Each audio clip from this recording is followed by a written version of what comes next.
Ivan welcome back to my channel.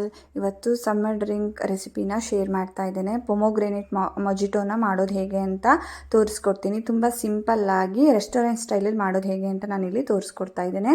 ಮೊದಲಿಗೆ ನಾನಿಲ್ಲಿ ಒಂದು ಗ್ಲಾಸಲ್ಲಿ ಸ್ವಲ್ಪ ಪೊಮೊಗ್ರೆನೇಟ್ಸ್ನ ಹಾಕ್ಕೊಳ್ತಾ ಇದ್ದೇನೆ. ಪೊಮೊಗ್ರೆನೇಟ್ಸ್ ಹಾಕಿಬಿಟ್ಟು ಲೆಮನ್ ಸ್ಲೈಸ್ನ ಹಾಕ್ಕೊಳ್ತಾ ಇದ್ದೇನೆ. ಲಿಂಬೆ ಹಣ್ಣನ್ನು ಕಟ್ ಮಾಡಿ ಇಟ್ಕೊಂಡಿದ್ದೀನಿ, ಅದನ್ನು ಹಾಕ್ಕೊಳ್ತಾ ಇದ್ದೇನೆ. ಹಾಗೆ ಜೊತೆಗೆ ಸ್ವಲ್ಪ ಮಿಂಟನ್ನು ಹಾಕ್ಕೊಳ್ತಾ ಇದ್ದೇನೆ.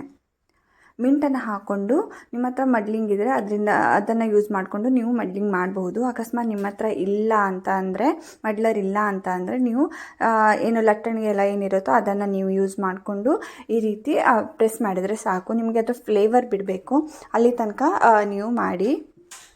ಇಲ್ಲಿ ನೋಡಿ, ಆ ಪೊಮೊಗ್ರೆನೇಟ್ಸ್ ಜ್ಯೂಸ್ ಬಿಡ್ತಾ ಇದೆ, ಹಾಗೆ ಮಿಂಟ್ ಫ್ಲೇವರ್ ಸಹ ಬರ್ತಾಯಿದೆ, ಲೆಮನ್ ಸಹ ಸ್ವಲ್ಪ ರಸ ಬಿಡ್ತಾ ಇದೆ. ಈ ರೀತಿ ಎಲ್ಲ ಇದನ್ನು ಮಡ್ಲಿಂಗ್ ಮಾಡಿ ಆದಮೇಲೆ ಇದಕ್ಕೆ ನಾನು ಐಸ್ ಕ್ಯೂಬ್ಸ್ನ ಹಾಕ್ಕೊಳ್ತಾ ಇದ್ದೇನೆ.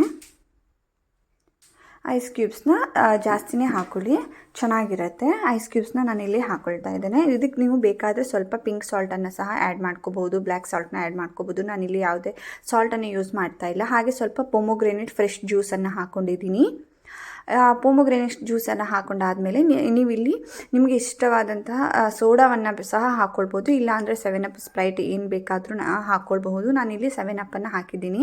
7upನ ಹಾಕಿಬಿಟ್ಟು ಇವಾಗ ಗಾರ್ನಿಷಿಂಗ್ ಮಾಡ್ತಾ ಇದ್ದೇನೆ. ಒಂದು ಲೆಮನ್ ಹಾಕಿ 2 ಲೆಮನ್ ಪೀಸ್ನ ಹಾಕ್ಕೊಂಡು ಹಾಗೆ ಸ್ವಲ್ಪ ಮಿಂಟ್ ಲೀವನ್ನು ಇಟ್ಕೊಂಡಿದ್ದೀನಿ.